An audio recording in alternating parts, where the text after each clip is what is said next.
এটা খেয়াল রাখবেন, এটা আমার নসিহত।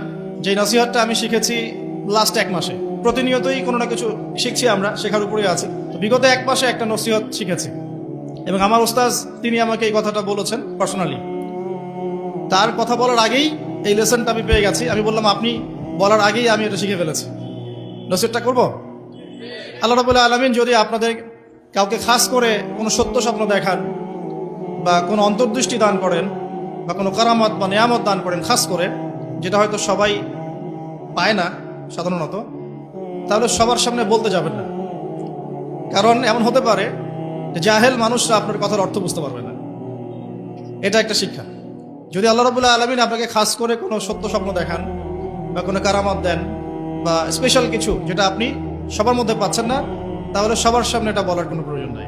শেষ জামানায় কিন্তু মুমিন ব্যক্তিদের মধ্যে অনেক মুমিন ব্যক্তির স্বপ্ন কিন্তু সত্য হবে। কোরআনে এমনও দলিল আছে যে কাফেরের স্বপ্নও সত্যি হয়েছে। ইউসুফ আলাইহিস সালামের যে ঘটনা সূরা ইউসুফ, সেখানে আছে যে অমুসলিম 2 জন ব্যক্তির স্বপ্ন সত্য হয়েছে। একজন এসে বলেছেন আমার মাথায় রুটি খেয়ে নিচ্ছে পাখি। আরেকজন বলেছে আমার হাতে ছিল শরাব, এই শরাব আমি পান করাচ্ছি বাদশাকে। ইউসুফ আলাইহিস সালাম বললেন যে পান করাচ্ছে বাদশাকে সে নাজাত পেয়ে যাবে জেল থেকে, আর যার মাথা থেকে রুটি খাওয়া হচ্ছে তাকে শুলদণ্ড দেওয়া হবে। এখানে এই 2 ব্যক্তি কিন্তু মুসলিম নন। তো যেটা বলছিলাম যে আল্লাহর পক্ষ থেকে মুমিন ব্যক্তিকে সত্য স্বপ্ন দেখানো হতে পারে শেষ জামানায়, বেশি বেশি হতে পারে। তাই যখন ভালো কোনো স্বপ্ন দেখবেন শুকরিয়া আদায় করবেন আল্লাহর কাছে। খারাপ স্বপ্ন দেখলে কাউকে বলতে যাবেন না, বরং 2 রাকাত নামাজ পড়ে আল্লাহর কাছে আশ্রয় চাইবেন। আল্লাহ আমি এই খারাপ স্বপ্ন দেখেছি, এর থেকে তোমার কাছে আমি আশ্রয় প্রার্থনা করছি। যদি আল্লাহ রাব্বুল আলামিন আপনাকে খাস করে কোনো সত্য স্বপ্ন দেখান বা কোনো কারামত দেন বা স্পেশাল কিছু যেটা আপনি সবার মধ্যে পাচ্ছেন না, তাহলে সবার সামনে এটা বলার কোনো প্রয়োজন নাই। হতে পারে বেশিরভাগ মানুষই জাহেল হবে এবং জাহেলরা আপনার কথার গভীর মর্ম অনুধাবন করতে পারবে না।